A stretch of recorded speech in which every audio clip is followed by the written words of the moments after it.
الحمد لله رب العالمين والعاقبة للمتقين والصلاة والسلام على رسوله الأمين وعلى آله وأصحابه أجمعين. أما بعد فأعوذ بالله من الشيطان الرجيم. بسم الله الرحمن الرحيم. إن الذين يبايعونك إنما يبايعون الله يد الله فوق أيديهم فمن نكث فإنما ينكث على نفسه صدق اللہ مولانا العظیم. آج ہم مختصر سی گفتگو کریں گے کہ بیعت کیا ہے.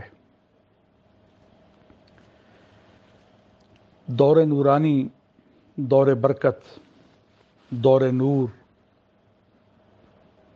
خیر القرون میں جو سب سے اچھا دور ہے، نبی کریم صلی اللہ علیہ وآلہ وصحبہ وسلم کی حیات طیبہ کا مکی اور مدنی دور، اس میں جب بھی کوئی شخص بارگاہ رسالت میں حاضر ہوتا تو حضور نبی کریم صلی اللہ علیہ وسلم کے ہاتھ میں اپنا ہاتھ دے کر وہ اسلام قبول کرتا، عقائد اسلامیہ معلوم کرتا، احکام دینیہ پر چلنے کا عہد کرتا اور اپنی زندگی پاکیزہ بنانے کے لیے اس طریقے سے تعلق استوار کرتا. اس طریقے کو بیعت سے تعبیر کیا جاتا ہے. یہ بیعت جو ہے یہ بیعت علی الاطاعہ ہے، یعنی اطاعہ معروف اور اطاعہ مستند. وہ معروف اور مستند فرما برداری جو شریعت مطہرہ میں قابل قبول ہے اور محرس ہے، جس کی رغبت دی گئی ہے. شرعی نصوص میں بیعت کا اولین مفہوم یہی ہے. بیعت لغوی طور پہ عہد اور پیمان کو کہا جاتا ہے، کیونکہ بیعت جو ہے یہ دلالت کرتا ہے تبایعوا علی الامر پر، یعنی کسی کام پر، کسی کام کے حوالے سے کسی کا عہد کرنا. اور اگر آپ لسان العرب وغیرہ کو دیکھیں تو اس میں بھی اس کا معنی عہد و پیمان ہی ہے. تو اب یہاں یہ بات سمجھ لیں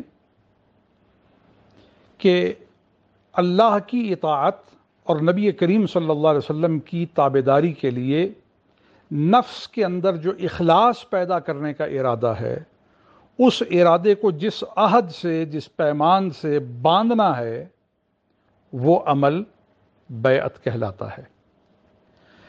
اب نبی کریم صلی اللہ تعالی علیہ وسلم سے، جیسے کہ میں گزارش کر چکا ہوں کہ بیعت لینا ثابت ہے.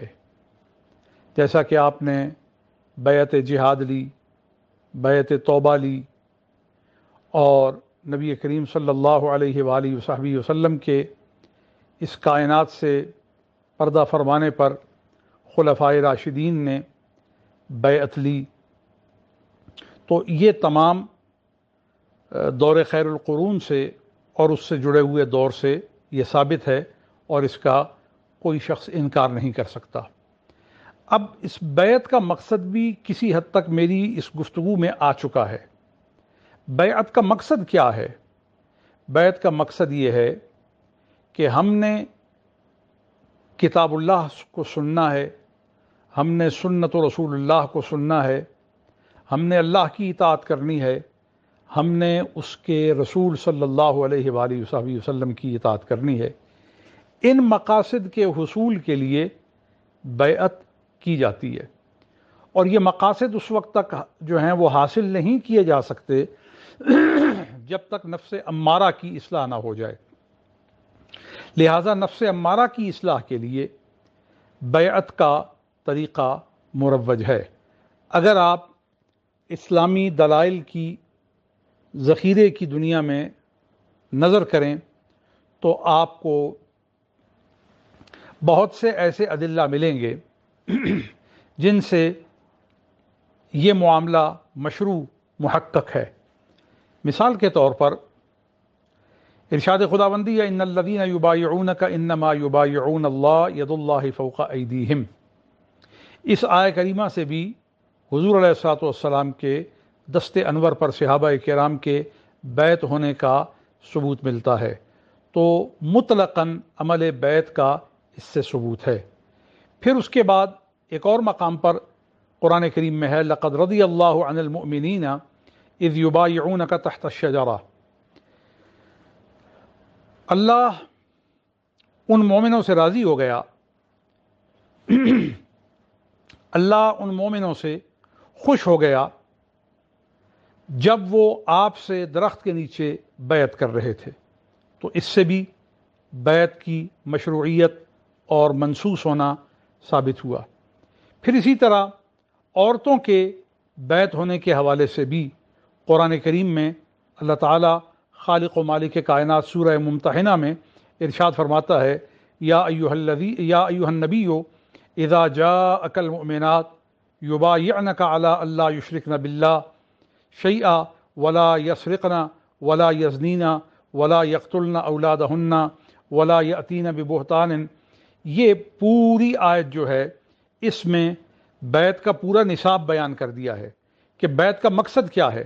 مسلمان عورتیں جب آپ کے پاس آئیں تو بیعت کرنے کے لیے تو آپ ان سے بیعت لیجئے کہ وہ اللہ کے ساتھ شرک نہ کریں، وہ معاملات میں، امور میں، ذمہ داریوں میں اور رویوں میں کسی قسم کی چوری، بدکاری اور اپنی اولاد کو قتل کرنے اور اپنے ہاتھوں پاؤں کے درمیان کسی قسم کا بہتان باندھ کر لانے اور نیک کاموں میں آپ کی نافرمانی نہ کریں جب وہ اس کا آپ سے عہد کریں ولا یعصینک فی معروف، کہ وہ معروف میں، شریعت میں آپ کی نافرمانی نہیں کریں گی، تو فبایعہن واستغفر لہن، آپ ان کی بیعت لے لیں اور ان کے لیے پھر مغفرت طلب کریں۔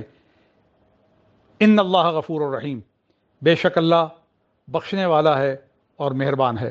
یہ آیہ کریمہ پوری نصاب بیعت ہے، یہ آیہ کریمہ مقاصد بیعت کو آشکار کرتی ہے۔ اس سے یہ پتہ چلا شرک سے بچنے کا راستہ بیعت ہے، اس سے یہ پتہ چلا کردار کی برائیوں سے اپنے آپ کو بچانے کا طریقہ بیعت ہے، بدکاریوں کی تمام صورتوں سے بچنے کی تدبیر بیعت ہے، اولاد کے حقوق کی حفاظت کی تعلیم اور تربیت براہ بیعت ہے، بہتان سے بچنے کا طریقہ بیعت ہے، اور نیکیوں کے کرنے کی صلاحیت کا بالغ اور غالب ہونا جس طریقے سے یقینی اور قطعی ہے وہ بیعت، یہ سورہ ممتحنہ ہے۔ اور جب ان تمام چیزوں پر عزم صمیم کوئی کر لے تب وہ بیعت کرے، یوں نہیں کہ یہ کوئی اٹکل پچو ہے، ابھی کر کے دیکھتے ہیں، کر لیتے ہیں، دیکھ لیں گے کیا ہوتا ہے، اگر ہو سکا تو ٹھیک، نہیں تو نہیں۔ پتہ یہ چلا کہ یہ ایک مستقل ارادہ ہے اور اس کی بڑی برکتیں ہیں۔ اسی طرح ہمارے ذخیرہ حدیث شریف سے بھی یہ بات محقق ہے کہ صحابہ کرام، جیسا کہ امام بخاری نے غزوہ خندق کے حوالے سے اس روایت کی تخریج کی ہے، جسے حضرت انس رضی اللہ تعالی عنہ سے وہ اس کی تخریج کرتے ہیں کہ نبی کریم صلی اللہ علیہ وسلم ایک ٹھنڈی صبح صحابہ کرام کے پاس جب خندق کھودی جا رہی تھی تو تشریف لائے، اور اس وقت کوئی غلام بھی نہیں تھا جو کام کرتا یا کچھ اور ان کی مدد کرتا، وہ خود ہی اپنے کاموں میں لگے ہوئے تھے۔ جب نبی کریم صلی اللہ علیہ وسلم نے دیکھا کہ یہ بھوک میں بھی ہیں، تکلیف میں بھی ہیں، پیاس میں بھی ہیں، تو صحابہ کرام نے اپنی بھوک اور پیاس کے اظہار کی صورت کی، تو حضور علیہ الصلوۃ والسلام نے ان کی خاطر کے لیے، تسکین کے لیے آپ نے اپنے بطن اطہر پر انہیں متوجہ کیا تو یہاں 2 پتھر تھے. تو ساتھ ہی حضور نے فرمایا اللہم ان العیش عیش الآخرہ فاغفر للانصار والمہاجرہ. اے اللہ عیش جو ہے، اچھی گزران جو ہے، وہ تو بہتری کی صورت میں وہی ہے جس کی آخرت میں بہتری اور خوشحالی اور خوب جو انجام کی صورت ہے وہ ہوگی. دنیا میں اگر کسی کے لیے بہتری ہو گئی تو وہ کیا بہتری ہے؟ تو عارضی ہے. اللہم ان العیش عیش الآخرہ، اے اللہ جو عیش ہے وہ تو آخرت کی عیش ہے. فاغفر للانصار والمہاجرہ، یہ جو انصار ہیں اور مہاجرین ہیں ان کو بخش دے. اور اس وقت جس آزمائش سے گزر رہے ہیں اس کے باوجود یہ راہ وفا سے نہیں ہٹے، ان کے قدم نہیں ڈگمگائے، اور ان کی زبانوں پر حرف شکوہ نہیں آیا، اور ان کے ذہنوں میں کوئی اور منصوبہ نہیں آیا. یہ اپنی وفاؤں میں پورے مستحکم ہیں. لہٰذا فاغفر للانصار والمہاجرہ، ان انصار اور مہاجرین کو تو بخش دے. اور جب انصار اور مہاجرین نے اپنے حق اتنی بڑی بشارت سنی، اتنی بڑی دعا سنی، تو آپ جانتے ہیں کہ انہوں نے کیا کہا؟ انہوں نے بیک زبان کہا نحن الذین بایعوا محمدا. ہائے ہائے ہائے ہائے ہائے ہائے ہائے، یہ دعا کسے ملی ہے؟ یہ شرف کسے ملا ہے؟ یہ نوید کسے ملی ہے؟ یہ بشارت کسے ملی ہے؟ نحن الذین، اے دنیا والو تم جانتے ہو، بعد میں آ کر کے غور کرنے والو تمہیں کیا خبر کہ ہم کون ہیں؟ یہ کس کے لیے حضور نے فرمایا ہے فاغفر للانصار والمہاجرہ؟ انصار کو بھی بخش دے اور مہاجروں کو بھی بخش دے. یہ بخشش کن کو ملی ہے؟ کہا نحن الذین بایعوا محمدا. اور دنیا والو اور لکھنے والو، پڑھنے والو، سوچنے والو، تصور کرنے والو اور حیطہ گمان میں ہمیں لے کر کے آنے والو، ہم تمہیں اپنا ترجمہ کرواتے ہیں، ہم تمہیں اپنا تعارف کرواتے ہیں. ہم وہ ہیں جنہوں نے ممدوح خالق و مخلوق کے ہاتھ پر بیعت کی ہے. غور کیجئے، بیعت وہ عمل ہے کہ صحابہ نے اس سے اپنی پہچان کروائی ہے، صحابہ نے اس سے اپنا تعارف کروایا ہے. نحن الذین بایعوا محمدا علی الجہاد ما بقینا آبدا. کہا ہم وہ ہیں جو مصطفیٰ کریم سے اور محمد ممدوح خالق و مخلوق سے بیعت کا شرف اٹھانے والے ہیں، اور جہاد پر ہم کمر بستہ ہیں، جہاد کے ساتھ ہمیشگی رکھنے والے ہیں، راہ خدا میں سرتوڑ کوشش کرنے والے ہیں، اور باطل کو حق کے ہاتھ چکھانے والے ہیں. علی الجہاد ما بقینا آبدا، ہم جہاد پر باقی رہنے والے ہیں، ہم جہاد سے وابستہ رہنے والے ہیں. پتہ یہ چلا کہ جہاد کی معرفت بھی بیعت کے بعد نصیب ہوتی ہے. یہ اہل بیعت ہیں جو نفس سے لڑنے کے لیے تیار ہیں.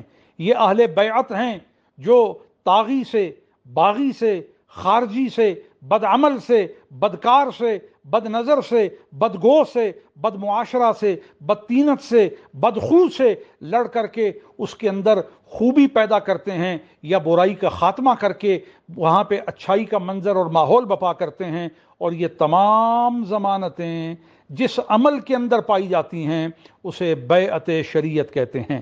آخر میں کہتا ہوں کہ بیعت اسلام بھی ہے، بیعت ہجرت بھی ہے، اور بیعت جہاد بھی ہے، بیعت خلافت بھی ہے، بیعت تقوی بھی ہے، بیعت توبہ بھی ہے، اور یہ تمام کی تمام بیعت کی اقسام ہیں. لیکن ان سب کا مقصد وہی بنیادی وحید ہے جو میں پہلے بیان کر چکا ہوں. اب بیعت کس سے کرنی چاہیے؟ بس صرف آخر میں یہ سمجھ لیجئے، بیعت کرنے کے لیے سب سے پہلے وہ شخص جس کے اندر مرشد کے اوصاف پائے جاتے ہوں، جو فرقہ واریت میں مبتلا نہ ہو، جو جاہل نہ ہو، جو متعصب نہ ہو، صحابہ سے نفرت نہ کرے، اہل بیت سے نفرت نہ کرے، سلف صالحین سے نفرت نہ کرے، اور من پسندیاں نہ کرے، اور نائٹ ایمپلرز کی طرح حقیقت چھپا کے اپنی مرضی سے کسی چیز کو حقیقت کا روپ دے کر کے مداجلت کا کام نہ کرے، دیانتدار ہو، قابل اعتماد ہو. نمبر 2، ایسا شخص مرشد ہوگا جو قرآن و سنت کا اتنا علم ضرور رکھے کہ جس سے وہ حلال و حرام میں تمیز کر سکے، اور آئے روز کے مسائل اور معاملات میں خود بھی رہنمائی قرآن و سنت سے لے سکے، اور اپنے مسترشدین مریدین کو بھی رہنمائی دے سکے. نمبر 3، پابند شرع ہو، 5 وقت کی نماز پڑھتا ہو، نوافل پڑھتا ہو، وظائف کرتا ہو، ظاہری صورت بھی اس کی شریعت کے مطابق ہو، ڈیل ڈول، حلیہ، لباس، وضع قطع شریعت مطہرہ کے مطابق ہو۔ نمبر 4، خود بھی کسی سے اجازت رکھ کے بیعت کے سلسلے میں داخل ہو کر کے نبی کریم صلی اللہ علیہ وسلم تک بالواسطہ پہنچتا ہو، اس کے ہاتھ پر بیعت کرنی چاہیے، اور اسی کی بیعت کا مفاد ہوتا ہے۔ اور جب آدمی اللہ والوں کے حلقے میں داخل ہو جاتا ہے تو اس کی زندگی میں برکتیں آ جاتی ہیں۔ اللہ تعالیٰ یہ برکتیں ہمیں عطا فرمائے۔